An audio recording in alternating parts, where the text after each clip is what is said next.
Monsoon पवनों की दिशा किधर से किधर होगी, इनकी उत्पत्ति होने का कारण क्या है, कहाँ कहाँ पे ये मानसून की पवनें वर्षा करेंगी, कहाँ पे नहीं करेंगी, उसके बारे में हम अध्ययन करेंगे।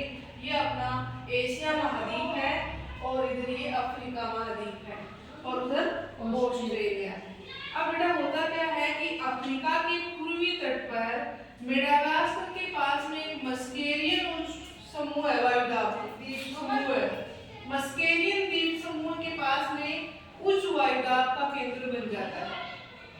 मेडागास्कर के पास में छोटे छोटे द्वीपों का समूह है, मस्केरियन द्वीप समूह बोलते हैं, वहां पर उच्च वायुदाब का केंद्र बन जाता है।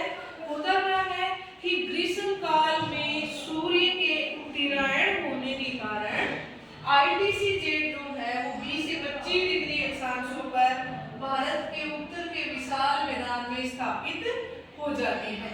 इसकी वजह से क्या होगा, निम्न वायुदाब का केंद्र बन जाएगा। ITC-Z जो होगा, ITC-Z वो कैसा क्षेत्र होता है, निम्न वायुदाब का क्षेत्र होता है, निम्न वायुदाब का क्षेत्र होता है। तो यहाँ पे आप गौर से देखिए, ये ITC-Z है, ये है निम्न वायुदाब का क्षेत्र, ये मस्केरियन द्वीप समूह है, ये है उच्च वायुदाब का।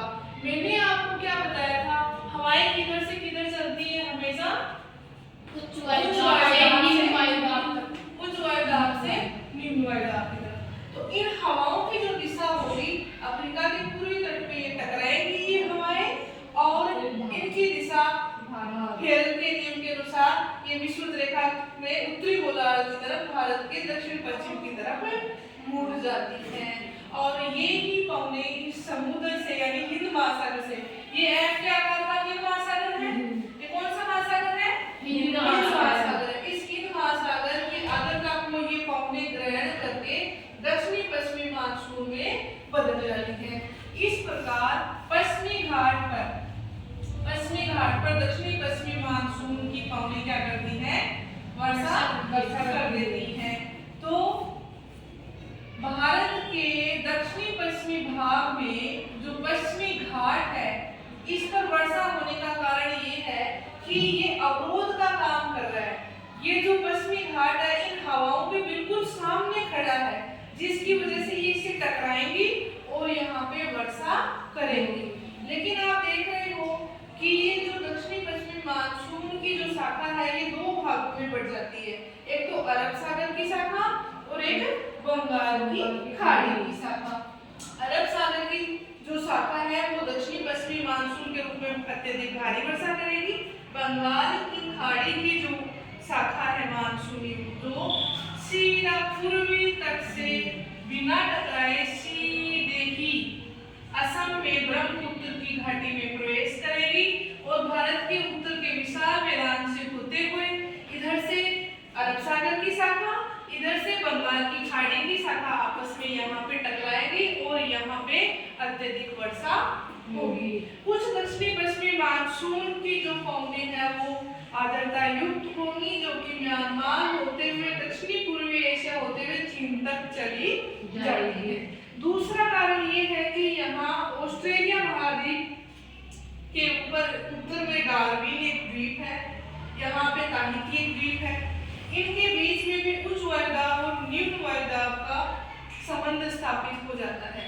अगर यहाँ पे उच्च वायुदाब का केंद्र बनता है डार्विन में, तो ये उच्च वायुदाब से हवाएं किधर आएंगी, निम्न वायुदाब की तरफ आएंगी। तो यहाँ पे दो तरीके से आप देख रहे हैं, उच्च वायुदाब का केंद्र यहाँ भी बना हुआ है, जिसकी वजह से ये हवाएं उच्च वायुदाब से अफ्रीका के पूर्वी तट से टकराते हुए दक्षिणी पश्चिमी मानसून के रूप में अरब सागर की शाखा के रूप में भारत के पश्चिमी घाट पर टकरा करके वर्षा करेगी। इसलिए ग्रीष्म काल में एक अच्छा क्वेश्चन है, ग्रीष्म काल में पश्चिमी घाट पर वर्षा होती है लेकिन पूर्वी घाट पर वर्षा नहीं होती। तो पूर्वी घाट पे ग्रीष्म काल में वर्षा क्यों नहीं होती का कारण है कि बंगाल की खाड़ी की शाखा पूर्वी घाट के समानांतर निकल जाती है, टकरा नहीं रही है। यहाँ पे तो देख रहे हो आप, अरब सागर की शाखा के सामने पश्चिमी घाट अवरोध के रूप में खड़ा है, इसलिए टकराएगी तो वर्षा करेगी। लेकिन यहाँ हम देख रहे हैं कि यहाँ पे ये दक्षिणी पश्चिमी मानसून की शाखा तो सीधे ही निकल रही है, पूर्वी घाट के समानांतर वर्षा नहीं होगी।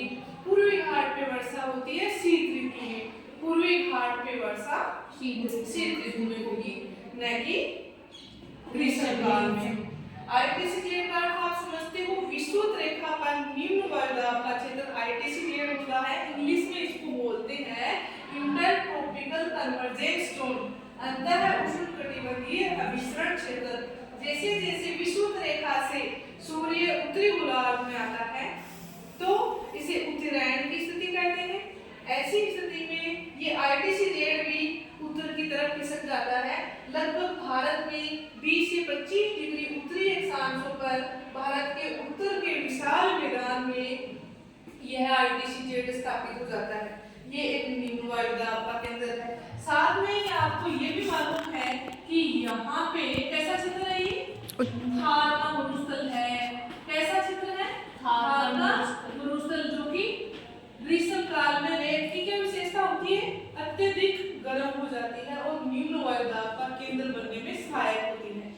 तो थार के मरुस्थल के कारण भी निम्न वायुदाब का केंद्र है, और क्योंकि तापमान उच्च है तो वायुदाब निम्न होगा, क्योंकि हमें मालूम है तापमान और वायुदाब में विपरीत संबंध होता है। अगर यहाँ पे तापमान अधिक है तो वायुदाब कम होगा। और दूसरी बात है कि सूर्य के उत्तरायण होने के कारण यह आईटीसी जेड भी उत्तर के विशाल मैदान में स्थापित हो जाती है। इस तरीके से ये दक्षिणी पश्चिमी मानसून है जो मस्केलियन उच्च दाब का जो केंद्र बना हुआ है, यहाँ से ये हवाएं अफ्रीका के पूर्वी तट से टकराते हुए भारत के पश्चिमी घाट पर आकर के टकराएंगे, क्योंकि ये अवरोध का काम कर रहा है। इसलिए पूर्वी घाट है जो कि इसके समानांतर ये शाखाएं निकल रही है। कुछ आर्द्रता युक्त दक्षिणी पश्चिमी मानसून है जो कि दक्षिणी पूर्वी एशिया से होते हुए चीन तक चली जाती है। तो ये है आपके ग्रीष्मकालीन मानसून फॉर्म। समझ में आ गया अब अच्छे से? नहीं बोलोगे ना कभी इस चीज को? उच्च किस तरीके से हवाएं उच्च वायुदाब से निम्न वायुदाब की तरफ चलती हैं। ये निम्न वायुदाब का केंद्र क्यों स्थापित हुआ है समझ में आया? क्योंकि सूर्य उत्तरायण हो रहा है और ये कर्क रेखा भारत के बीचों बीच से होकर गुजर रही है ना, 23.5 डिग्री उत्तरी अक्षांश रेखा है ना, और अफ्रीका के बीचों बीच से होकर गुजरेगी विषुवत रेखा, जो कि भारत के दक्षिण से होकर गुजरेगी विषुवत रेखा। तो विषुवत रेखा के दक्षिण में यानी दक्षिणी गोलार्ध की जो कोने हैं वो विषुवत रेखा पर टकरा करके केरल के नियमों की पालना करते हुए किधर हो जाएंगी? अपने राइट साइड में कूद जाती हैं और फिर दक्षिणी पश्चिमी मानसून का रूप ले लेती हैं और ग्रीष्म काल में भारत में दक्षिणी पश्चिमी मानसून के रूप में ये वर्षा करते हैं। आर्द्रता कहाँ से मिली? हिंद महासागर से। इन पवनों को आर्द्रता कहाँ से मिली? हिंद महासागर। ये पवनें कहाँ से आई थी? दक्षिणी गोलार्ध से। दक्षिणी गोलार्ध से आई थी, विषुवत रेखा पे टकराई थी, विषुवत रेखा से केरल के नियमों का पालन किया और अपने राइट साइड में दाहिनी तरफ ये इधर मुड़ गई और वर्षा कर दी। तो पश्चिमी घाट पर अत्यधिक वर्षा के कारण यहाँ पे सघन वनस्पति है, सदाबहार वन पाए जाते हैं पश्चिमी घाट पे, इसीलिए पूर्वी घाट पे नहीं है क्योंकि यहाँ पे वर्षा ग्रीष्म घाट पे होती ही नहीं है। शीत ऋतु में वर्षा होगी जो कि थोड़ी बहुत तमिलनाडु और आंध्रा के तट पे होगी, वो भी लौटते हुए मानसून के कारण। तो ये स्थिति है